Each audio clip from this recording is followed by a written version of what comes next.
بسم الله الرحمن قل الرحيم. يا أهل الكتاب لما تصدون عن سبيل الله من آمن تبغونها عوجا وأنتم شهداء وما الله بغافل عما تعملون.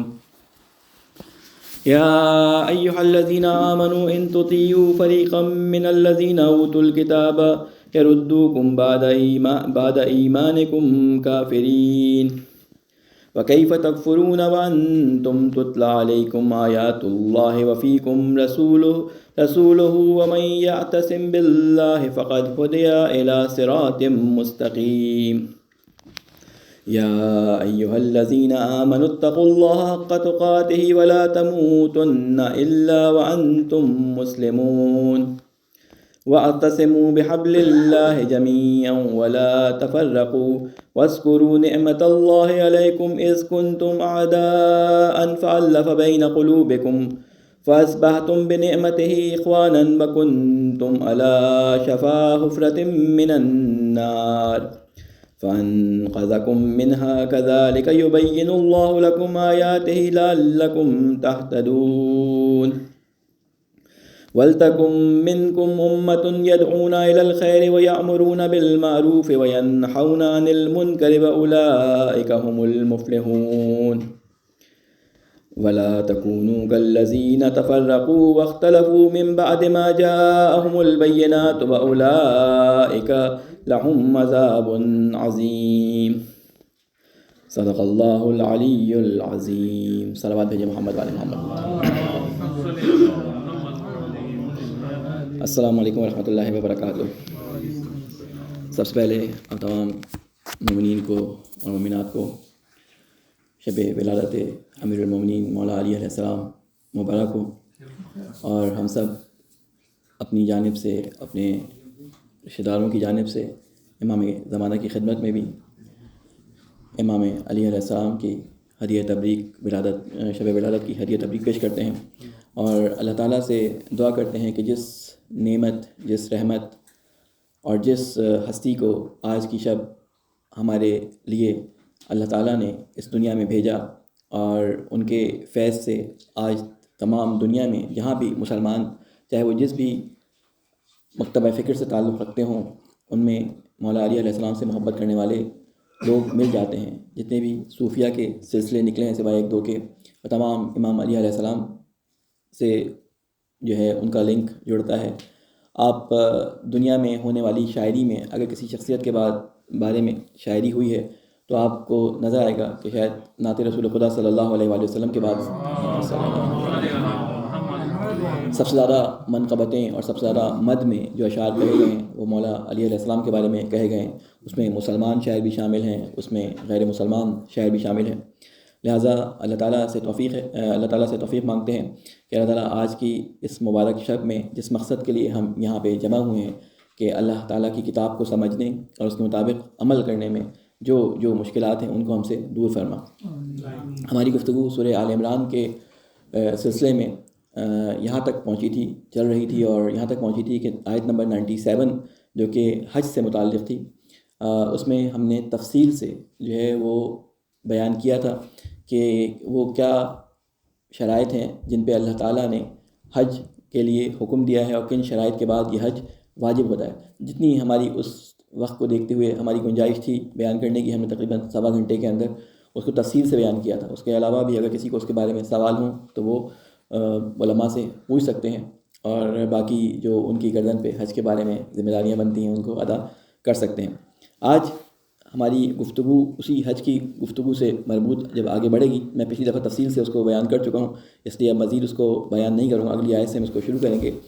جب حج کے بارے میں حکم دے دیا اللہ تعالیٰ نے کہ آپ حج کے لیے جائیں، جن کے پاس استطاعت ہو، وہاں پہ اللہ تعالیٰ کی بہت ساری نشانیاں ہیں، مقام ابراہیم ہے، ٹھیک ہے، اور جو اس میں داخل ہوگا اس کو امنیت حاصل ہو جائے گی. یہ ساری باتیں بیان کرنے کے بعد اللہ تعالیٰ نے ایک تنبیہ کی تھی، اور تنبیہ کرنے کے بعد یہ ساری خصوصیات بیان کرنے کے بعد اللہ تعالیٰ نے یہ کہا تھا کہ میں نے یہ جو تمہیں دولت دی، یہ جو تمہیں مال دیا، یہ کسی مقصد کے لیے دیا تھا. جب تم اس قابل ہو جاؤ کہ تم میرے گھر کی زیارت کے لیے آؤ تو تمہارے اوپر، تمہاری گردن پہ یہ واجب ہے کہ تم میرے گھر کی زیارت کے لیے کعبے کے اندر حج ادا کرنے کے لیے وہاں پہ سفر کرو. اور اگر تم اس بات سے انکار کرتے ہو، اللہ تعالیٰ نے وہاں پہ لفظ انکار کو کفر سے جو ہے وہ ظاہر کیا ہے، یعنی وہاں پہ یہ نہیں کہا کہ تم اس حکم کو نہیں مانتے، وہاں پہ ڈائریکٹ کفر کے بارے میں کہا ہے کہ تم نے یعنی ایک طرح سے کفر کیا اللہ تعالیٰ کے حکم سے، جس نے حج واجب ہونے کے بعد ادا نہیں کیا۔ تو پھر اللہ تعالیٰ نے کہا کہ تم اتنے زیادہ اپنے آپ کو متکبر سمجھتے ہو کہ تم میرے بلانے کے باوجود حج پہ نہیں آ رہے، تو اللہ تعالیٰ فرماتا ہے کہ فَإِنَّ اللَّهَ غَنِيٌّ عَنِ الْعَالَمِينَ، اللہ تعالیٰ تمام جہانوں سے، تمام جو ہے عالمین سے وہ غنی ہے، یعنی تمہارے حج پہ آنے کی ضرورت نہیں ہے، تمہارے حج پہ آنے کا فائدہ تمہیں خود ہے۔ اس گفتگو کے بعد فوراً جو آیت آ رہی ہے وہ اہل کتاب کے بارے میں آ رہی ہے۔ میں نے آپ کو پہلے بھی عرض کیا تھا، السلام علیکم، تھوڑا تھوڑا آپ لوگ آگے آ جائیں۔ اہل کتاب کے بارے میں یہاں پہ خطاب ہے، فرمایا قل یا اہل الکتاب لما تکفرون بآیات اللہ واللہ شہید علی ما تعملون، کیونکہ اہل کتاب جو زمانے میں تھے، عیسائی یہودی جو بھی تھے، یہاں دونوں کو مخاطب کرتے ہوئے فرمایا کہ ان کے پاس حقیقت کا علم آ چکا تھا، ان کو معلوم تھا کہ یہ جو کتاب نازل ہوئی ہے، یہ جو رسول آیا ہے اس کتاب کو لے کر، یہ دونوں حق ہیں، لیکن انہوں نے جان بوجھ کر اپنے لوگوں کو اس چیز سے اندھیرے میں رکھا تھا اور ان کو حقیقت سے آشنا نہیں کرتے تھے۔ ان لوگوں کی خرابی کیا تھی کہ وہ اپنے علماء کی بات سے سنتے تھے اور اپنی کتابوں کی طرف جو ان کے نبیوں کی طرف سے ان کے پاس آئی تھیں ان کی طرف رجوع نہیں کرتے تھے۔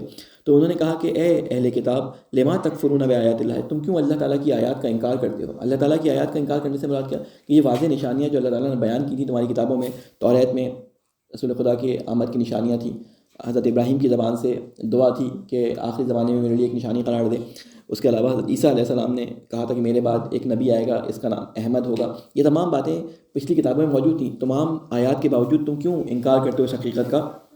واللہ شہید علی ما تعملون، اللہ تعالیٰ اس بات پہ گواہ ہے کہ جو تم عمل کر رہے ہو، یعنی تم جو کر رہے ہو جانتے بوجھتے جو تم چھپا رہے ہو حق کو، اس پہ اللہ تعالیٰ گواہ ہے۔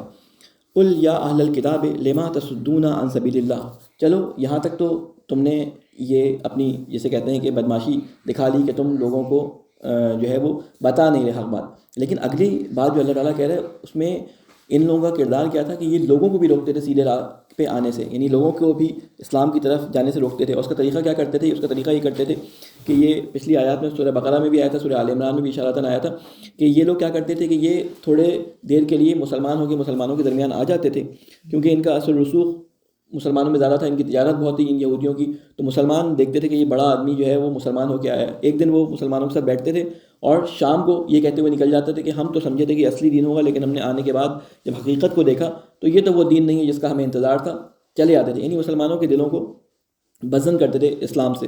تو انہوں نے کہا، ان کے بارے میں اللہ تعالیٰ نے کہا کہ تم لما تصدون عن سبیل اللہ، کیوں تم سچ کہتے ہیں روکنے کو، تم کیوں روکتے ہو اللہ کے راستے سے، من آمن تبغونها عوجا وانتم شہداء وما اللہ بغافل عما تعملون، کہتے وہ ٹیڑھی راہ چلے حالانکہ تم خود اس کے راست ہونے پر گواہ ہو، یعنی فرما رہے ہیں کہ تم نے اپنے راستے میں کجی پیدا کی جبکہ تمہیں معلوم تھا کہ تم شہداء کہتے ہیں، شہید کہتے ہیں گواہ کو، شہید جو جس کو جنگ میں مارا جاتا ہے اس کو بھی اسی لیے کہتے ہیں کہ سب سے پہلے وہ جب خون کا قطرہ اپنا گراتا ہے تو اس بات کی گواہی دیتا ہے اللہ کی راہ میں، اس بات کی گواہی دیتا ہے کہ اللہ حق ہے، اس کی خاطر میں نے اپنی جان دی، اسی لیے شہید کہتے ہیں۔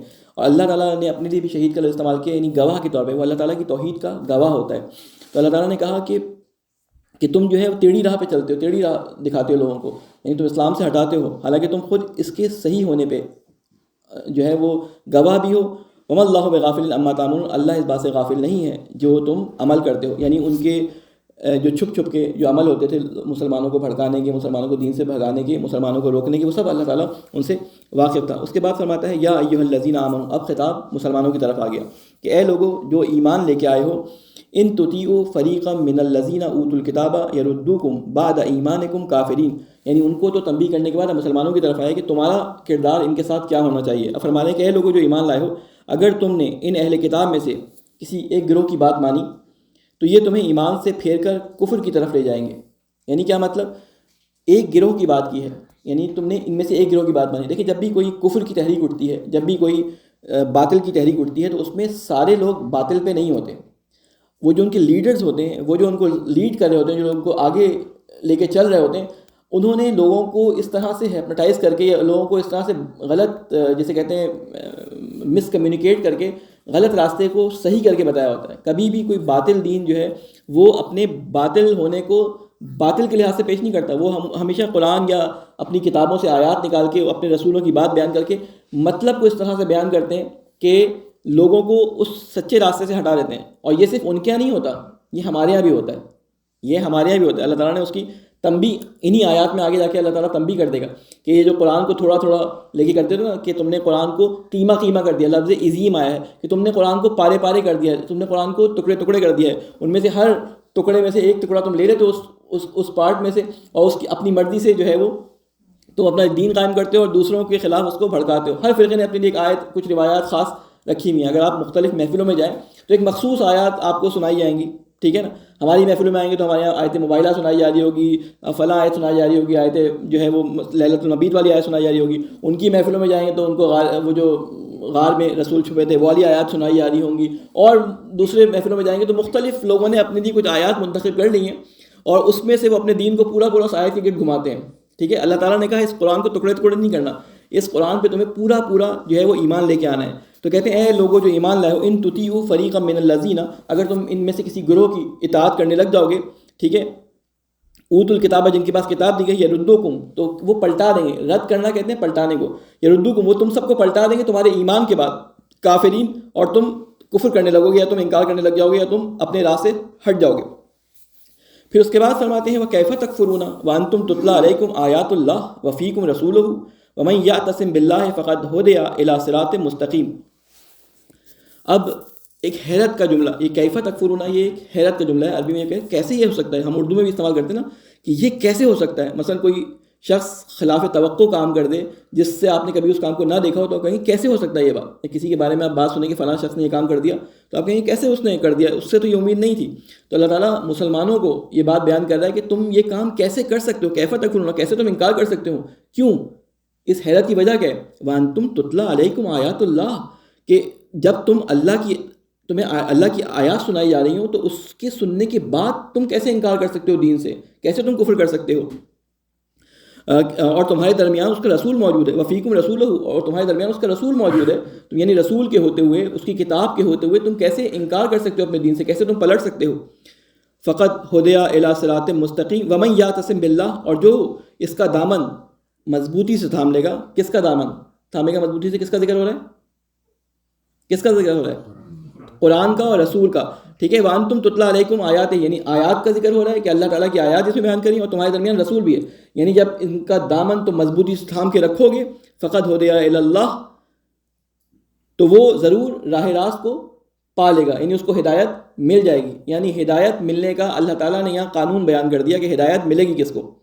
ہدایت ملے گی اس کو کہ جو اللہ تعالیٰ کی کتاب, اللہ تعالیٰ کے کلام یعنی کلام اللہ کا دامن اور اللہ تعالیٰ کے رسول کا دامن تھام کے رکھے گا, اس کو ہدایت ملے گی. اس کے علاوہ کسی کو ہدایت نہیں ملے گی.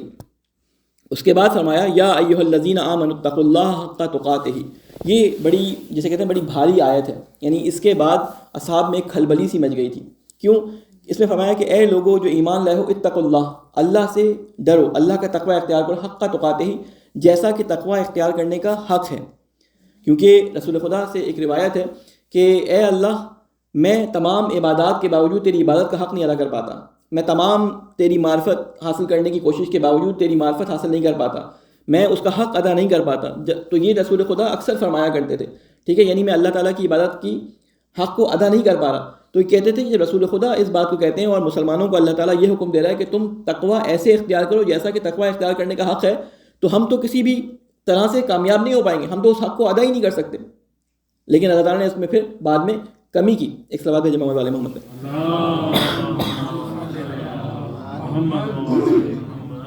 وہ ابھی میں بتاؤں گا, سورۃ تغابن میں وہ آیت بھی آئی ہے کہ جہاں پہ فرمایا ہے کہ من استطاعتم اتقوا اللہ من استطاعتم, تقوی اختیار کرو جتنی تمہارے اندر استطاعت ہے. کیونکہ لوگوں کو دیکھا کہ وہ تقوی کا حق تو ادا نہیں کر سکتے, یہ تقوی کا حق ہے.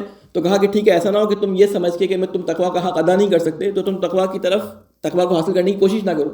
تو کم از کم جتنی تمہاری استطاعت ہے اتنا تم اپنی کوششوں کو اس تقوی کے حصول کے لیے جاری رکھو تاکہ وہ تقوی تمہیں حاصل ہو جائے. اب ہمارے ہاں ترجمہ کیا جاتا ہے تقوی کا ڈرو, اللہ سے ڈرو. تو چلے ایک لحاظ سے اردو زبان کے اندر اس لفظ کو ہم سمجھنے کے لیے استعمال کر لیتے ہیں, لیکن تقوی کے بہت وسیع معنی ہیں. اگر آپ دیکھیں ڈر دو قسم کا ہوتا ہے, ایک ہوتا ہے ڈر وہمی, ایک ہوتا ہے ڈر عقلی. ایک وہمی ڈر کیا ہوتا ہے؟ بچپن میں ہماری ڈراتی ہیں کمرے میں نہیں آنا، اندھیرا ہے، وہاں پہ جن بھوت آ جائیں گے، بال کھول کے جو ہے درخت کے نیچے نہ چلے جانا، جن آ جائیں گے، فلاں کام کر لو گے کالی بلی راستہ کٹ جائے گی. ایک یہ توہم کی وجہ سے ڈر آتا ہے، وہ ایک توہمات ہوتے ہیں. ایک ہوتا ہے عقلی ڈر، آپ کو معلوم ہے کہ آگ جل رہی ہے، بچہ اس میں ہاتھ ڈالے گا تو ہاتھ جل جائے گا، اگر سامنے گڑھا ہے، اگر آپ گاڑی کو اسپیڈ میں چلائیں گے تو گاڑی گڑھے میں گر جائے گی. ایک عقلی ڈر ہے، یعنی جان بوجھ اور فہم کے ساتھ کسی چیز سے ڈرنا. یعنی وہ ڈرنا ایسا نہیں ہوتا کہ آپ اس کے خوف کی وجہ سے جو ہے وہ کوئی آپ کے جسم میں جھرجھری آ گئی، بلکہ آپ اس خوف کی وجہ سے اس کام کو انجام نہیں دیتے.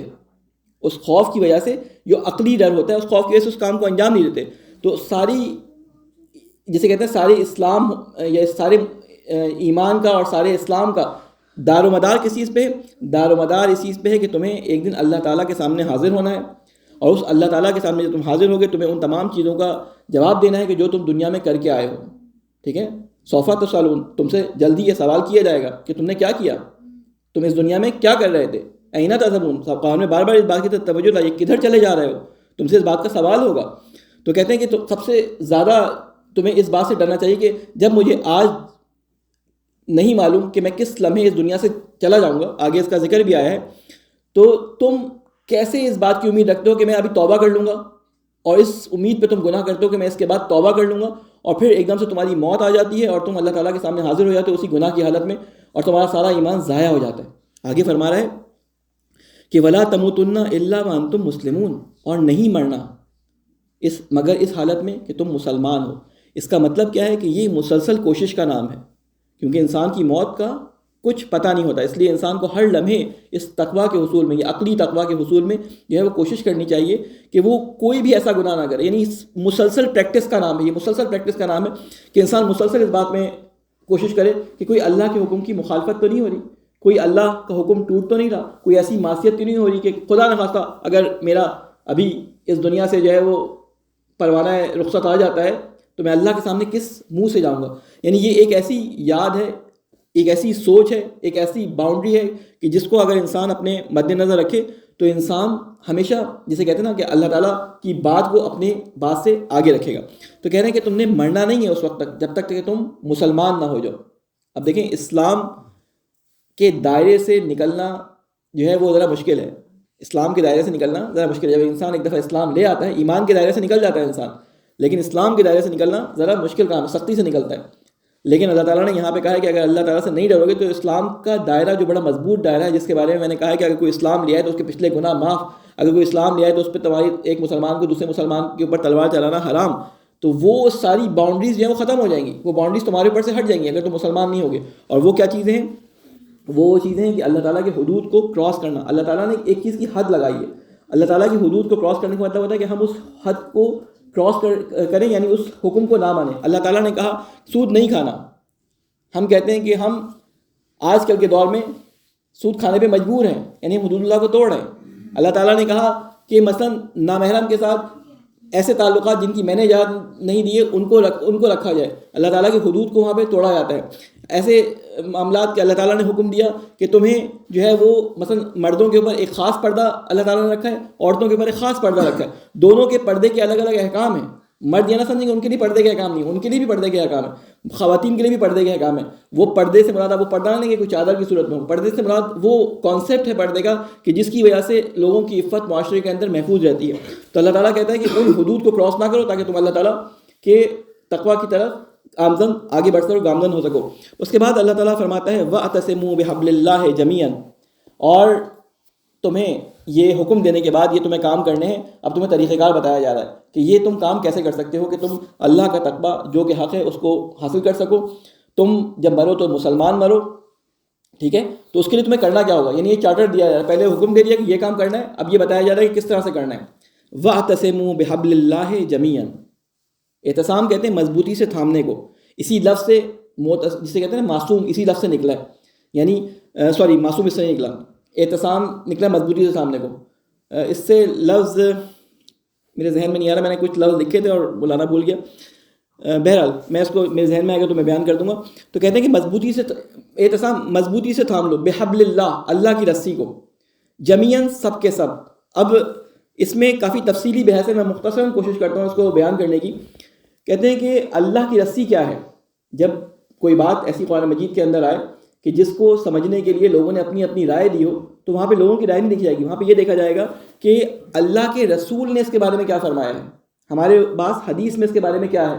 کیونکہ اللہ تعالیٰ قرآن مجید میں فرماتا ہے کہ اے رسول ہم نے آپ کے اوپر اس ذکر کو نازل کر دیا لتبین للناس، تاکہ آپ اس کو لوگوں کے لیے بیان کریں. بیان کہتے ہیں کھول کھول کر واضح کر دینا کسی کے لیے. اگر آپ کے سامنے کوئی بات بیان کی جائے آپ سمجھ جائیں لیکن یہ بچہ نہیں سمجھے تو آپ گھر جا کے اس کو تفصیل سے اس کی زبان میں سمجھائیں گے. اس کو اسے کہتے ہیں بیان، یعنی کسی بات کو ایسا واضح کر دینا کہ جس کے بعد کسی قسم کا ابہام نہ رہے. تو اللہ تعالیٰ فرماتا ہے کہ تم اللہ کی رسی کو مضبوطی سے تھام لو. تو اللہ کی رسی کو مضبوطی سے تھامنے کے لیے ہم نے رجوع کیا رسول خدا صلی اللہ علیہ وسلم کی احادیث کی طرف. تو احادیث کے ذخیرے میں ہمیں کئی روایات ملی. کچھ روایات مولا امیر المومنین علیہ السلام سے ہیں، کچھ روایات عبداللہ بن مسعود سے ہیں، ایک روایت عبداللہ بن مسعود سے، اور اہل سنت کے منابع سے ایک دو میں نے روایات دیکھی نہیں. ایک صلوات پہ جمع والے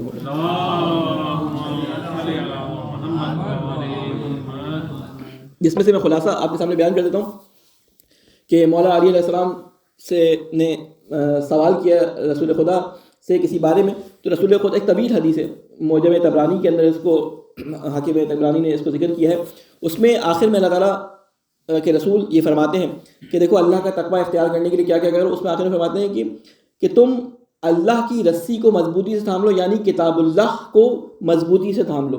یعنی وہاں پہ حبل اللہ سے مراد اللہ کی کتاب بیان کی ہے، یا یہ فرمایا کہ اللہ کی رسی ایک طرف اللہ تعالیٰ سے متصل ہے اور دوسری طرف مخلوق سے متصل ہے. ٹھیک ہے، رسی کا کام کیا ہوتا ہے؟ رسی کا کام ہے دو چیزوں کو جوڑنا، کسی چیز کو مضبوطی سے باندھنا. رسی یہ وہ رسی ہے جس کے بارے میں حدیث میں ارشاد ہوا ہے، یہ وہ رسی ہے کہ جس کا ایک سرا اللہ تعالیٰ کے پاس ہے اور دوسرا سرا لوگوں کے پاس ہے. اس لیے ایک سرے سے چمٹ جاؤ تو تم اللہ تعالیٰ سے متصل رہو گے. آپ نے دیکھا ہوگا اس کو حبل کس لیے کہتے ہیں. حبل آپ نے سنا ہوگا کہ حبل الورید، جسے آپ شہرک کہتے ہیں اردو زبان میں، کہ اللہ تعالیٰ نے کہا ہے کہ میں تمہاری شہرک سے بھی نزدیک ہوں. شہرک کیا ہوتی ہے؟ شہرک کا تعلق ہوتا ہے کہ آپ کے دماغ اور آپ کے اوپری حصے کا آپ کے نچلے حصے سے جو ہے تعلق برقرار رکھے، یعنی دماغ کا اور پورے جسم کا تعلق برقرار رہے. اگر آپ کا تعلق اللہ تعالیٰ سے برقرار نہیں رہتا تو آپ ایک چلتا پھرتا مردہ ہے. اصل میں اللہ تعالیٰ نے اعتصام مضبوطی سے تھامنے کا حکم اس لیے دیا تھا کہ آپ کو اللہ نے پیدا کیا ہے، تو اللہ ہی آپ کے لیے یہ مینول بھیجے گا کہ آپ کو عمل کس طرح سے کرنا ہے. جو کمپنی جس پروڈکٹ کو بناتی ہے وہ کمپنی اس کا مینول جاری کرتی ہے. ایسا نہیں ہوتا جو ہے وہ راکٹ بنائے امریکہ اس کا مینول دے چائنا، ایسا نہیں ہوتا. تو اللہ تعالیٰ نے اس مخلوق کو جو ہے وہ انسان نامی مخلوق کو جو ہے خلق کیا، تو اس کا مینول بھی مختلف زمانوں میں ان کی سطح کے لحاظ سے دیا. تو کہا کہ یہ حبل اللہ مراد یہاں پہ کیا ہے؟ قرآن مجید. اب ایک جو حکم یہاں پہ دیا گیا ہے وہ دو باتوں کو مد نظر رکھتے ہوئے آپ اس کو سوچیے گا کہ ایک تو حکم انفرادی طور پہ ہے اور ایک ہے اجتماعی طور پہ. یہ جمیعاً کا لفظ جو ہے اس کا مطلب کیا ہے؟ اس کا مطلب یہ کہ تم سب کے سب مل کر اللہ کی رسی کو مضبوطی سے تھامو. اور دوسرا مطلب اس کا یہ لے سکتے ہیں کہ تم اس اللہ کی رسی کو پورا کا پورا تھامو. ایسا نہ ہو کہ اس کے کسی حصے کو لے لو اور کسی حصے کو نہ لو. یعنی حبل اللہ جو ہے اللہ کی رسی سے مراد قرآن مجید جو ہے اس کو پورا کا پورا لو، پک اینڈ چوز اس میں سے نہ کرو. یعنی اس میں سے ایسا نہ کرو کچھ آیتیں جو تمہیں پسند ہے، تمہارے دین کو اور تمہارے مذہب کو اور تمہارے نظریے کو جو ہے سپورٹ کریں، ان کو لے لو. جو تمہارے نظریے اور تمہارے دین اور تمہارے فلاں مقصد کے خلاف ہو ان کو تم چھوڑ دو، ان کو ذکر ہی نہ کرو. تو کہہ رہے کہ پورا کا پورا اس قرآن کو لو، یا کہا کہ تمام کے تمام مل کر اس کو مضبوطی سے تھامو. اس کا مطلب کیا ہے کہ اللہ تعالیٰ جہاں پہ حکم دیتا ہے انسان کو اپنی ڈیولپمنٹ کا، اپنی ترقی کا، اپنے تقویٰ کا، وہ مقصد ہوتا ہے کہ وہ ایک ایسی اینٹ تیار ہو جائے جو اس عمارت میں لگ سکے جو اس اسلام کو ریپرزینٹ کرتی ہے. یعنی ہر مومن ایک اینٹ ہے جو کہ اس اسلام کی عمارت میں لگنی ہے کہ جو اس کی جگہ ہے اس جگہ پہ اس کو ایڈجسٹ ہونا ہے. لہٰذا جب تک کہ انفرادی طور پہ لوگوں میں تقویٰ اختیار کرنے کا رجحان پیدا نہیں ہوگا، انفرادی طور پہ لوگوں کو اللہ تعالیٰ کی طرف رغبت کا رجحان پیدا نہیں ہوگا، اس وقت تک اسلام کی وہ عمارت تعمیر ہی نہیں ہو سکتی جس کو اللہ تعالیٰ نے تعمیر کرنے کا حکم دیا ہے. دوسری بات جو یہاں سے سمجھ آتی ہے اس بات سے کہ اللہ تعالیٰ ایمان رکھنے والوں کو، اسلام لانے والوں کو ایک ساتھ رہنے کی تاکید کر رہا ہے. یہاں پہ وہ بتا رہا ہے کہ اگر تم ایک اللہ کے ماننے والے، ایک رسول کے ماننے والے ہو تو تمہیں ایک چھتری کے نیچے نظر آنا چاہیے، تم سب کو ایک جگہ نظر آنا چاہیے. اگر تم ایک چھتری کے نیچے نہیں ہو، اگر تم ایک ساتھ نہیں ہو تو گویا تم اسلام پہ یعنی اسلام کا دعویٰ تو کر رہے ہو لیکن تمہارے پاس اسلام نہیں ہے. تم سے زبان سے اسلام پکارتے ہو, تم مسلمان کے گھر پیدا ہو گئے ہو, تمہارا نام جو ہے وہ محمد یا علی یا فاطمہ یا مثلا عائشہ یا حمیرہ رکھ دیا گیا ہے, لیکن نام رکھنے سے کوئی مسلمان نہیں ہو جاتا. تم جب تک باہم ایک ساتھ نظر نہیں آؤ گے تو گویا کہ تم اسلام کے دائرے میں اس طرح سے داخل نہیں ہوئے جس طرح کے داخل ہونے کا حق تھا. تو کیا فرمایا کہ تم سب کے سب پورے قرآن کو یا سب مل کر اللہ کی رسی کو مضبوطی سے تھامو. اگر کسی معاشرے کے اندر قرآن نہیں ہے تو اس کا مطلب ہے گویا کہ اس کا اللہ تعالیٰ سے رابطہ کٹا ہوا ہے. اس کے بعد فرماتے ہیں ولا تفرقوا, اور آپس میں تفرقہ پیدا نہ کرو. فرق سے لفظ سے نکلا, یہ لفظ تفرقہ فرق سے نکلا ہے, فرقہ اسی سے لفظ فرقہ نکلا ہے. اور آج بڑے فخر سے لوگ بتاتے ہیں کہ ہمارا تعلق فلاں فرقے سے ہے, ہمارا تعلق فلاں فرقے سے ہے. کیوں یہ بات اتنے فخر سے کی جاتی ہے؟ اس لیے کہ قرآن کی تعلیمات سے دوری ہے. یہ جو فرقے بازی جتنی بھی ہے یہ صریحاً قرآن کے خلاف ہے. اور یہ جو حدیث بیان کی جاتی ہے اور بڑے تم تراس سے بیان کی جاتی ہے کہ میری امت میں جو ہے وہ 73 فرقے ہوں گے اور ان میں سے ایک حق پہ ہوگا, تو وہ 73واں فرقہ نہیں ہوگا. وہ حدیث کو مس انٹرپریٹ کیا تھا. اس کو سمجھنے کے لیے آپ سمجھیں, جب اللہ تعالیٰ نے فرقوں کی ممانعت کر دی ہے, اللہ تعالیٰ نے کہہ دیا کہ فرقے ہونے ہی نہیں چاہیے. اللہ تعالیٰ قرآن مجید میں فرماتا ہے کہ ہر فرقہ جو ہے وہ اپنی اپنی تعلیمات دینے کے بعد خوش ہے کہ وہ حق پر ہے. ٹھیک ہے, قیامت کے دن کا حساب ہوگا. تو اللہ تعالیٰ فرقوں کو مانتا ہی نہیں ہے, تو پھر کس طرح سے اس حدیث کو آپ انٹرپریٹ کریں گے لوگوں کے سامنے؟ اگر یہ حدیث صحیح ہے اور اگر صحیح منابع کے اندر آئی ہے تو اس کا مطلب ہم اس طرح قرآن کی آیت کو دیکھتے ہوئے, کیونکہ جب بھی ہم حدیث کو پرکھیں گے قرآن پہ پرکھیں گے.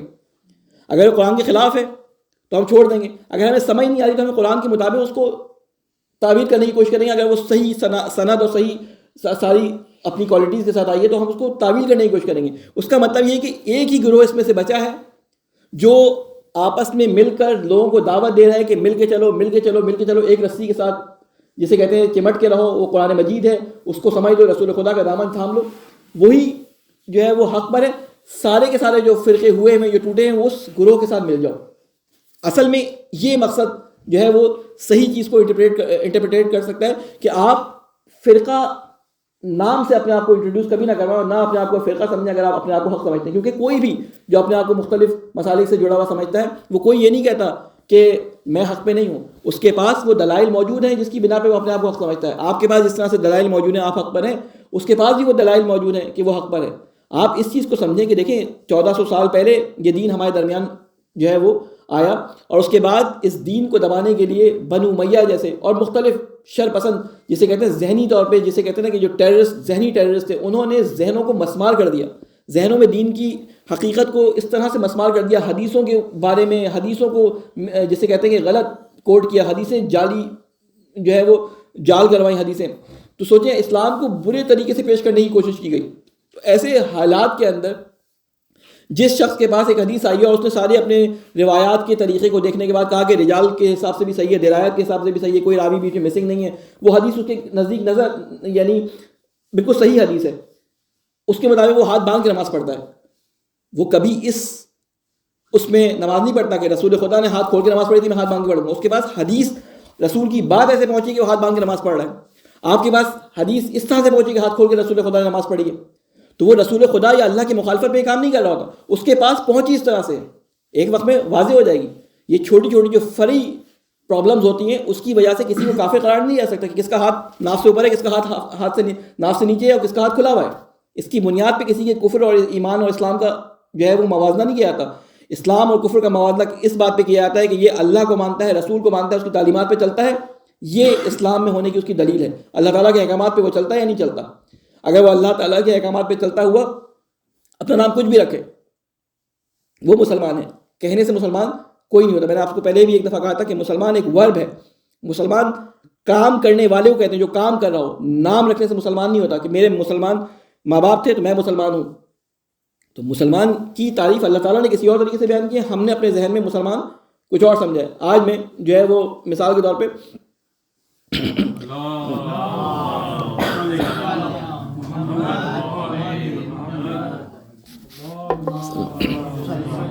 ایک اور سوال میں اپنے آپ کو مثال کے طور پہ رسول خدا صلی اللہ علیہ وسلم کا نعوذ باللہ نمائندہ سمجھ کے سمجھوں کہ جی میں لباس روحانیت میں ہوں, لباس ائمہ میں ہوں, اور میں جو ہے ان کا نمائندہ ہوں. میں اپنے آپ کو لاکھ اس شکل میں ڈھال کے آپ کے سامنے بیٹھ کے کچھ بھی بیان کرتا رہوں, لیکن کیا میری حرکتیں میرے کام، میری گفتار، میرا کردار، میرے لوگوں سے تعلقات اس طرح سے ہیں کہ میں اسلام میں ہونے کو اپنے آپ کو ثابت کر سکوں؟ یہ تو وہ بتائیں گے کہ جن کے نام پر میں اپنے آپ کو مسلمان کہہ رہا ہوں کہ میں ان کے معیارات پہ پورا اترتا ہوں یا نہیں اترتا۔ آپ جتنا آکسفورڈ یونیورسٹی کی شرٹ پہن کے آکسفورڈ کے اندر گھومتے رہیں، آپ مالی تو بن سکتے ہیں وہاں پہ، لیکن ان کی شرائط پہ جب تک نہیں اتریں گے آپ کو ایڈمیشن نہیں ملے گا وہاں پہ، ٹھیک ہے نا؟ آپ جتنا فلاں ٹیم کی شرٹ پہن کے جو ہے وہ گھومتے رہیں تو آپ کو کوئی میراڈونا یا آپ کو کوئی میسی نہیں سمجھے گا، وہ کہے گا اس کی قمیض پہنی، وہ صفات آپ کے اندر نہیں آئیں گی جب تک کہ آپ کے اندر کوالٹی نہ پیدا ہو جائے۔ تو اس لیے مسلمان کہنے سے، مسلمان جیسی شکل ہونے سے کوئی مسلمان نہیں ہوتا، مسلمان جیسے کام کرنے سے، مسلمان جیسے عقیدہ رکھنے سے، اس پہ عمل کرنے سے مسلمان انسان جو ہے بنتا ہے۔ اللہ تعالیٰ فرما رہا ہے کہ اللہ تعالیٰ کی رسی کو مضبوطی سے تھام کے رکھو، سب کے سب یا پورے کے پورے قرآن کو تھام کے رکھو، ولا تفرقوا، اپنے درمیان تفرقہ نہ کرو، وَاذْكُرُوا نِعْمَتَ اللَّهِ عَلَيْكُمْ إِذْ كُنْتُمْ أَعْدَاءً فَأَلَّفَ بَيْنَ قُلُوبِكُمْ فَأَصْبَحْتُمْ بِنِعْمَتِهِ إِخْوَانًا وَكُنْتُمْ عَلَى شَفَا حُفْرَةٍ مِّنَ النَّارِ فَانْقَذَكُم مِّنْهَا كَذَلِكَ يُبَيِّنُ اللَّهُ لَكُمْ آيَاتِهِ لَعَلَّكُمْ تَهْتَدُونَ۔ دیکھیں ٹائم جلدی گزر رہا ہے، میں اس کو مختصر بیان کروں۔ یہ بیان ہو رہا ہے صحابہ کرام کے بارے میں، یہاں پہ جو گفتگو ہو رہی ہے صحابہ کرام کے بارے میں گفتگو ہو رہی ہے۔ کیوں؟ یہ اوس اور خزرج دو قبیلے تھے جن کی لڑائیاں مشہور تھیں، آپس میں لڑ مڑ کے کئی سالوں سے یہ لڑ رہے تھے، آپس میں ایک دوسرے سے مر رہے تھے، لیکن اسلام کی برکت سے اللہ تعالیٰ نے ان دونوں کو ایک دوسرے کا بھائی بنا دیا۔ اسلام کی برکت سے یہ سارے متحد ہو گئے، رسول خدا صلی اللہ علیہ وسلم کی برکت سے یہ سارے کے سارے متحد ہو گئے۔ تو کہہ رہے ہیں کہ تم دوزخ کے کنارے پہ تھے، بالکل آگ کے گڑھے کے کنارے پہ تھے۔ شفا، لوگ بعض دفعہ شفا اور شفا میں فرق نہیں رکھتے، شفا کہتے ہیں کنارے کو، شفا کہتے ہیں صحت اور صحت یابی جسے آپ کہتے ہیں، وہ شفا ہوتی ہے، شین کے نیچے زیر ہوتا ہے۔ ایک ہوتی ہے شفا، شفا کے معنی ہوتے ہیں کنارہ، جیسے یہ جو شفتین، آپ ہونٹوں کے کنارے کو بھی شفتین کہتے ہیں، جس نے تجوید پڑھی ہو اس کے ذہن میں ہوگا، ہونٹوں کے کنارے کو شفا کہتے ہیں، یعنی منہ کا کنارہ جو ہوتا ہے، ہونٹ جو ہوتے ہیں کنارہ ہوتے ہیں۔ تو کہتے ہیں کہ تم ایک سوال بھیجے محمد والے محمد، کہ تم آپس میں دشمن تھے، ان کنتم اعداء، یہ تم آپس میں دشمن تھے، فالف، تو اللہ نے تمہارے دلوں میں، اللہ نے تمہارے دلوں میں کیا پیدا کیا؟ ایک دوسرے کی محبت پیدا کی۔ یہ اللہ تعالیٰ کی نعمت ہے جس کی وجہ سے تم آپس میں بھائی بھائی بن گئے۔ تو اللہ تعالیٰ بتا رہا ہے کہ تم بھائی بھائی جو بنے ہو کس وجہ سے بنے ہو؟ تم بھائی بھائی اس وجہ سے بنے ہو کہ تم نے قرآن کو اور رسول کے دامن کو پکڑا ہوا ہے۔ اگر تم آج، اے صحابہ، اے اوس و خزرج، اے اس زمانے میں اسلام لانے والوں، اگر تم اللہ کے کلام کو اور رسول کے کلام کو اپنے لیے مشعل راہ نہیں بناتے تو تم اسی طرح دشمن رہتے۔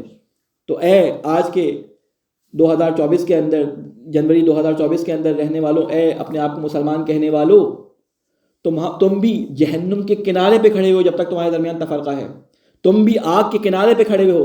اگر تم اللہ کے کلام کو اپنا، جسے کہتے ہیں امام، نہیں بناؤ گے، اللہ کے رسول کو اپنا امام نہیں بناؤ گے، اس کو اپنا رہنما اور ہادی نہیں بناؤ گے، تو جب تک اللہ تمہارے دلوں میں الفت اور محبت پیدا کر کے تمہیں بھائی بھائی نہیں بنائے گا۔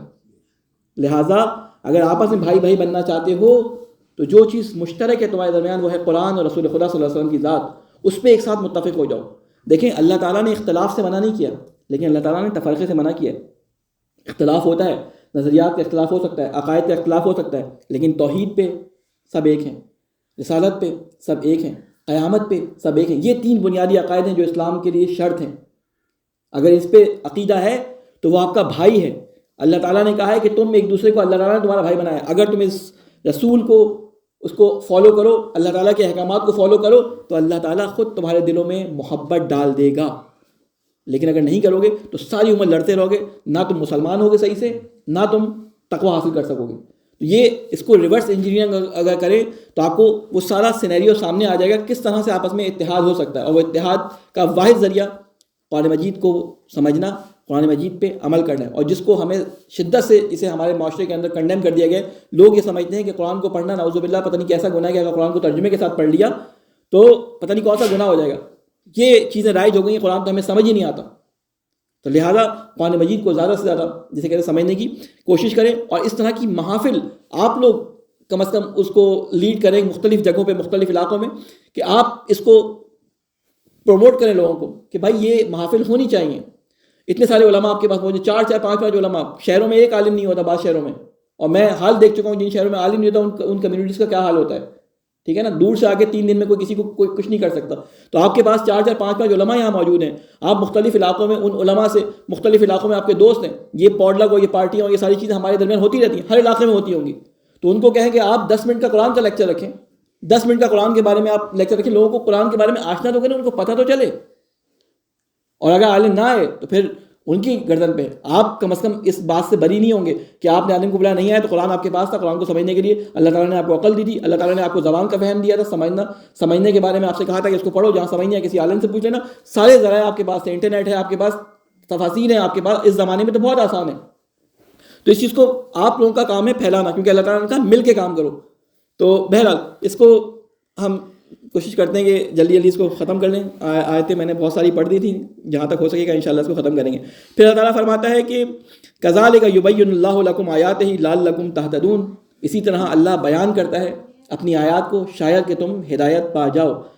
یعنی میں نے بھی اس میں اتنا ٹائم جو لگایا وہ اسی لیے لگایا کہ اللہ تعالیٰ, یہ بہت سنگین آیت ہے, یہ آیت مسلمانوں کے دلوں کو ہلا گئی تھی جس وقت یہ آیت نازل ہوئی تھی. یہ جو اس سے یہ والی آیت, اس سے پچھلے والی آیت تھی کہ مسلمان کہتے تھے کہ ہم کیسے وہ حق ادا کر سکیں گے. تو حق ادا کرنے کا اللہ تعالیٰ نے خود طریقہ بتا دیا کس طرح سے حق ادا کیا جا سکتا ہے. اس کے بعد فرمانے ہیں وَلْتَكُن مِّنكُمْ أُمَّةٌ يَدْعُونَ إِلَى الْخَيْرِ وَيَأْمُرُونَ بِالْمَعْرُوفِ وَيَنْهَوْنَ عَنِ الْمُنكَرِ وَأُولَٰئِكَ هُمُ الْمُفْلِحُونَ. اب اللہ تعالیٰ طریقہ کار بتا رہا ہے کہ تم نے آپس میں ایک گروہ بنا لیا, آپس میں ایک سیشن رکھ لیا کہ جس میں تم نے کوشش کی قرآن کو سیکھنے کی, قرآن پہ عمل کرنے کی. اب تمہارا کام اس کے بعد والا اسٹیپ کیا ہے؟ یعنی اللہ تعالیٰ مرحلے پہ مرحلے دیکھیں آپ کو سب کچھ بتا رہا ہے. کہتے ہیں ولتکم, تم میں سے کچھ لوگ, ایک امت کہتے ہیں امہ یا امو, اس کا روٹ ورڈ ہے, اسی لفظ سے امام نکلا ہے. ٹھیک ہے, ایک نظریے پہ یعنی کسی قوم کا جمع ہو جانا امت کہلاتا ہے. ٹھیک ہے نا, ایک نظریے پہ کسی قوم کا جمع ہو جانا, یعنی آپ یہاں پہ بیٹھ گئے اس نظریے کے ساتھ کہ قرآن کو سیکھنا اپنے لیے واجب سمجھ کے یہاں پہ آ گئے, تو اس کا مطلب آپ ایک امت ہو گئے قرآن کو سمجھنے کے لحاظ سے. اب آپ کا کام کیا ہے؟ اللہ تعالیٰ فرما رہا ہے کہ تم میں سے یدعونا, ایک امت میں سے کچھ گروہ لوگ کیوں نہیں نکلتے, یدعونا کہ وہ دعوت دیں, الی الخیر, نیکی کی.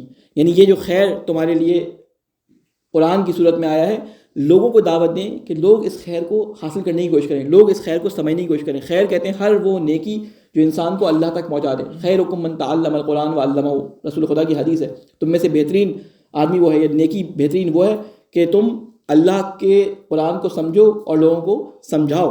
تو یہاں پہ کیا فرمانا ہے کہ تم میں سے ایک گروہ اٹھے, دعوت دے لوگوں کو. یعنی آپ مختلف اپنے کلسٹرز بنائیں, مختلف لوگوں کو اپروچ کریں, 3 آدمی 4 آدمی مل کے قرآن کا مباحثہ کریں, آپس میں جو ہے وہ ایک دوسرے کے ساتھ قرآن کے بارے میں سوال کریں, کوئی گفتگو کا مباحثے کا کوئی انتظام کریں. ہم مختلف 1 گھنٹے آدھے گھنٹے لوگوں سے چیٹنگ کرتے ہیں, ایک گروپ بنائیں جو قرآنک گروپ ہو. ایک آیت آپ رکھیں, ہفتے میں ایک آیت پہ ڈسکس کرنا ہے, 2-4 لوگ کچھ تفسیریں دیکھیں, 2-4 لوگ کچھ ترجمے دیکھیں, اور آپس میں اس آیت کو یا 2-4 آیات کو مل کر آپس میں ڈسکس کر لیں. اس طرح کر کے 1 سال 2 سال 3 سال 4 سال میں ایک اچھا خاصا قرآن کا حصہ آپ لوگ جو ہے وہ ختم کر سکتے ہیں. تو کہتے ہیں یدعون الی الخیر, آپ لوگوں کو نیکی کی طرف بلائیں. اور اس کے بعد سیکنڈ اسٹیپ, جب نیکی کی طرف بلائیں گے تو ان لوگوں کی تھوڑی شامت بھی آنی ہوتی ہے. وہ شامت کیسے آتی ہے؟ کیونکہ اللہ تعالیٰ کا جو اگلا حکم ہے یامرون بالمعروف, کہ آپ نیکیوں کا حکم دیں, کہ لوگوں کو نیکیوں کی طرف بلانے کے لیے یامرون, امر کریں. امر کب کیا جاتا ہے؟ جب امر کیا جاتا ہے کہ جب آپ کے پاس اتنی طاقت ہو کہ آپ اپنے حکم کو منوا سکیں.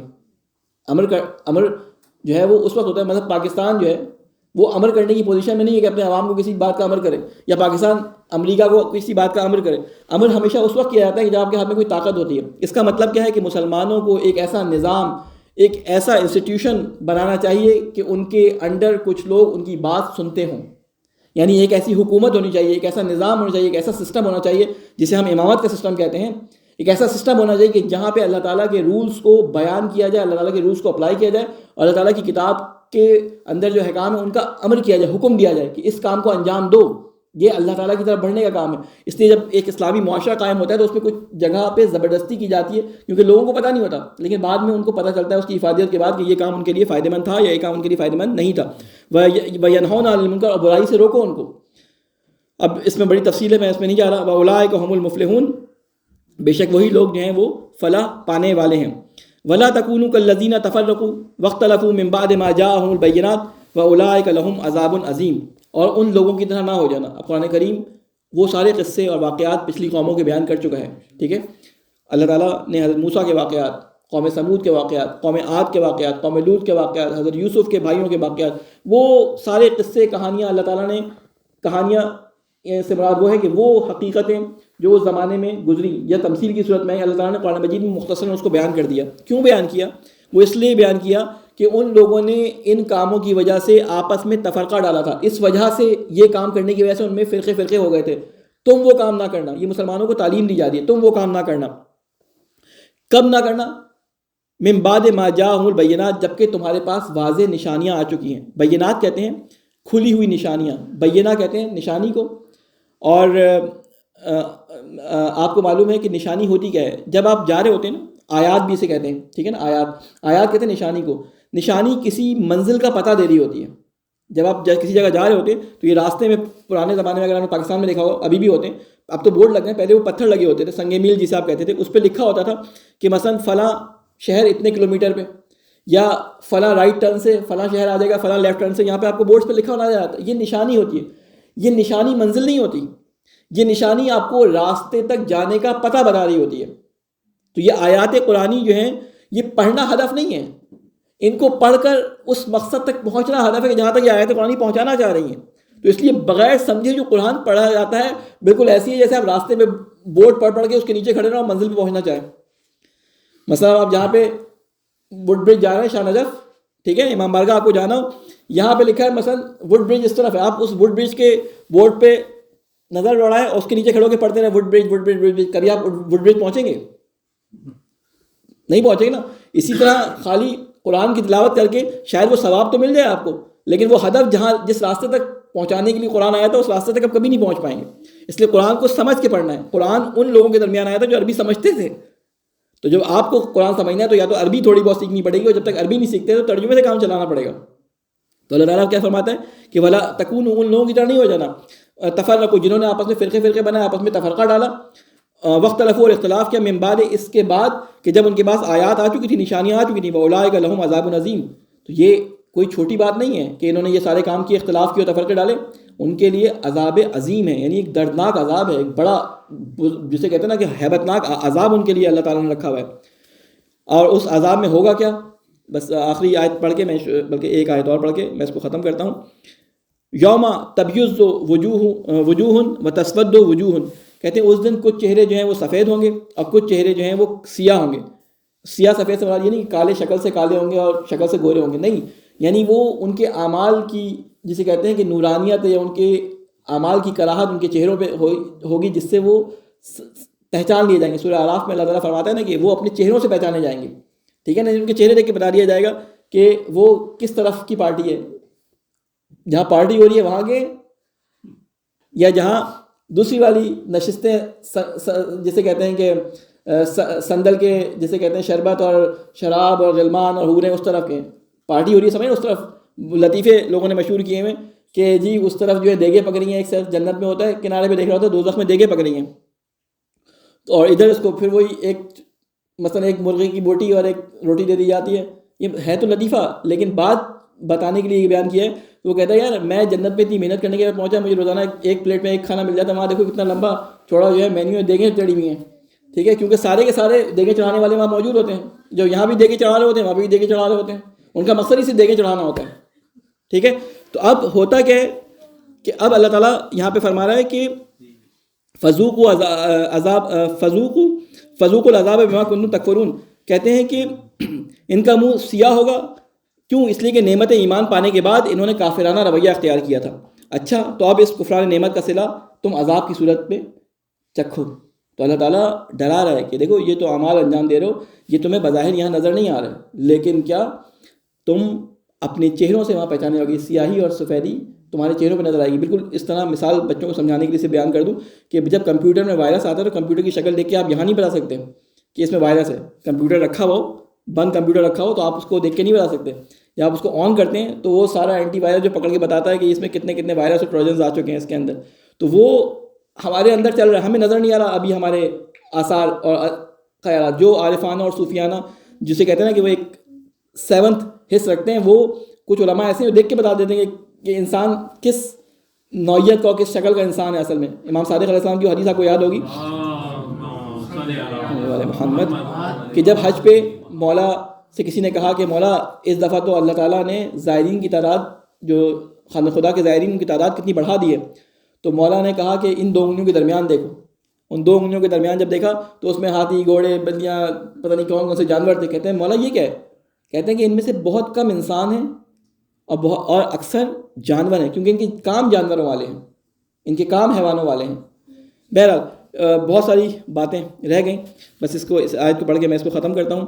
وَأَمَّا الَّذِينَ ابْيَضَّتْ وُجُوهُهُمْ فَفِي رَحْمَةِ اللَّهِ، اور جن کے چہرے جو ہیں وہ سفید ہوں گے، روشن ہوں گے، وہ اللہ تعالیٰ کی رحمت میں ہوں گے. هُمْ فِيهَا خَالِدُونَ، اور وہ اس میں ہمیشہ رہیں گے. تِلْكَ آیاتُ اللَّهِ نَتْلُوهَا عَلَيْكَ بِالْحَقِّ وَمَا اللَّهُ يُرِيدُ ظُلْمًا لِلْعَالَمِينَ يُرِيدُ ظُلْمًا لِلْعَالَمِينَ، یہ اللہ کے ارشادات ہیں جو ہم تمہیں ٹھیک ٹھیک سنا رہے ہیں، کیونکہ اللہ دنیا والوں پر ظلم کرنے کا کوئی ارادہ نہیں رکھتا. اللہ نے یہ ساری باتیں تمہیں بیان کر دی ہیں تاکہ تم اپنے اس دن کو جو بہت لمبا ہے اس میں امن کے ساتھ گزار سکو. کہتے ہیں قیامت کے جو دن ہوں گے، قیامت اصل میں صحیح نام نہیں ہے. قیامت کہتے ہیں کھڑے ہونے کا دن، جس میں سب کھڑے ہوں گے، قیام سے نکلا ہے. اصل دن ہے اس کا اصل نام کیا ہے؟ معاد، یعنی پلٹنے کی جگہ. اس میں ایک دن ہوگا یوم حشر ہوگا، ٹھیک ہے، ایک دن ہوگا یوم قیامہ ہوگا، ایک دن ہوگا جس میں سوال و جواب ہوں گے. تو اس میں بہت سارے دن ہیں. تو کہتے ہیں کہ قیامت کا ایک دن انسانی یعنی دنیاوی زندگی کے 50,000 دن کے برابر ہے. قرآن مجید میں اس کا ذکر آیا ہے کہ اللہ کے نزدیک جو دن ہیں وہ کیا ہوں گے؟ ایک دن 50,000 سال کے برابر ہے. تو سوچ لیں کہ ایک دن میں جو کچھ کیا ہے 50,000 سال کم از کم اس کا جواب دینا ہے.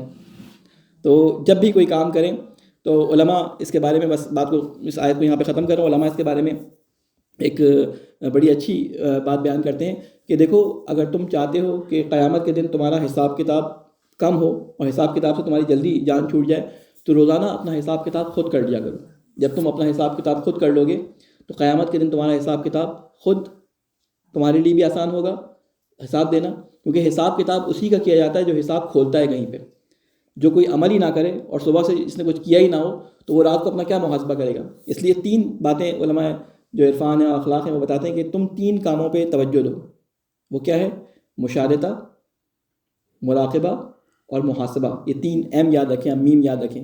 مراقبہ، ٹھیک ہے، مشاہدہ، مراقبہ اور محاسبہ. میں آسان کر دیتا ہوں لفظ کو. مشاہدہ یعنی اپنے لیے شرط باندھیں، صبح اپنے لیے ایک شرط باندھ لیں کہ آج مجھے پورے دن میں یہ کام نہیں کرنا. میں نے اللہ تعالیٰ سے ایک وعدہ کر کے صبح نماز کے بعد اپنے لیے تعین کر لیا، یہ مجھے نہیں کرنا. یہ ہے کیا ہے کہ اپنے لیے آپ نے شرط باندھ لی. مراقبہ، سارے دن آپ اس کے مراقب رہے. مراقب کہتے ہیں اس کو حفاظت کرنا. سارے دن مراقب رہے کہ میں نے آج یہ کام سوچا تھا کہ آج پورا دن جھوٹ نہیں بولوں گا، یا آج پورا دن مثلا فلاں کام نہیں کروں گا. میں نے فلاں کام یہ نہیں کہ مثلا کوئی ایسا کام کہ میں چائے نہیں پیوں گا، یہ نہیں، کوئی اپنا ایسا کام جو روحانی طور پہ آپ کو بلند کر سکے، ٹھیک ہے نا، اللہ تعالیٰ سے جس کا معاملہ ہو، اس کی شرط باندھ لیں اپنے سے. اور اس کے بعد پورے دن اس کی مراقبت کریں کہ وہ کام آپ سے نہ ہو. بے دہانی میں ہو جائے توبہ کریں اور فوراً رجوع کر لیں. اور پھر یا مثال کے طور پہ پورا دن کے لیے آپ نے کر لیا کہ آج میں پورا دن وضو سے رہوں گا. کچھ بھی ہو جائے، جیسی وضو ٹوٹے تو دوبارہ وضو کر لیں. یا کچھ بھی ہو جائے کہ آج کے دن میں تسبیح پورے توجہ سے پڑھوں گا، یا آج کے دن میں فلاں کام یہ کروں گا، کر لیں. اور محاسبہ اس وقت ہوگا جب آپ نے سارا دن کام کیا ہوگا، اپنا حساب کھولا ہوگا اللہ کے سامنے، تو آپ محاسبہ کر سکیں گے رات کو کہ میں نے صبح جو اللہ سے عہد کیا تھا میں آج اس پہ کتنا پورا ہوتا ہوں. اس کے ساتھ ہی اللہ تعالیٰ سے دعا کرتے ہیں کہ اے اللہ تجھے واسطہ ہے محمد والے محمد کا کہ آج کی بابرکت شب میں اور اس بابرکت محفل کو اپنی بارگاہ میں قبول و مقبول فرما. اے اللہ تجھے واسطہ ہے محمد والے محمد کا ہمارے مرحومین جو دنیا سے جا چکے ہیں ان پہ، ان کی قبروں پہ ان کو اپنی روحانیت اور جسے کہتے ہیں رحمت میں جگہ عطا فرما. اے اللہ ہمارے ایک عزیز ہیں جن کا آج انتقال ہوا ہے، اے اللہ ان کی مغفرت فرما، ان کے گناہ کبیرہ اور صغیرہ سے ان کو معاف فرما. اے اللہ تجھے واسطہ ہے محمد والے محمد کا صاحب خانہ کی مرحومین کی مغفرت فرما، ہم تمام لوگوں کی مرحومین کی مغفرت فرما. اے اللہ وہ گناہ جو ہم سے جان بوجھ کر ہوئے ہیں، یا وہ گناہ جو ہم نے چھپ کر کیے ہیں، یا وہ گناہ جو ہم نے بے احتیاطی کی وجہ سے کیے ہیں، اے اللہ ان سب کی مغفرت فرما. اے اللہ تجھے واسطہ ہے محمد والے محمد کا قرآن کے فہم کو ہمارے لیے آسان فرما. اے اللہ تجھے واسطہ ہے محمد والے محمد کا ہماری اس عبادت کو اپنی بارگاہ میں قبول و مقبول فرما. اے اللہ تجھے واسطہ ہے محمد والے محمد کا کہ جہاں جہاں مومنین جشن مولود کعبہ منانے میں مصروف ہیں، اے اللہ ان کو قرآن اہل بیت کی معرفت عطا فرما. اے اللہ تجھے واسطہ ہے محمد والے محمد کا ہمارے علماء کرام کا سایہ ہمارے سروں پہ قائم فرما. اے اللہ تجھے واسطہ ہے محمد والے محمد کا ہمارے امام کی حفاظت فرما اور ہمیں ان کے ناصر اعوان میں شامل فرما. ربنا تقبل منا انک انت السمیع العلیم برحمتک یا ارحم الراحمین.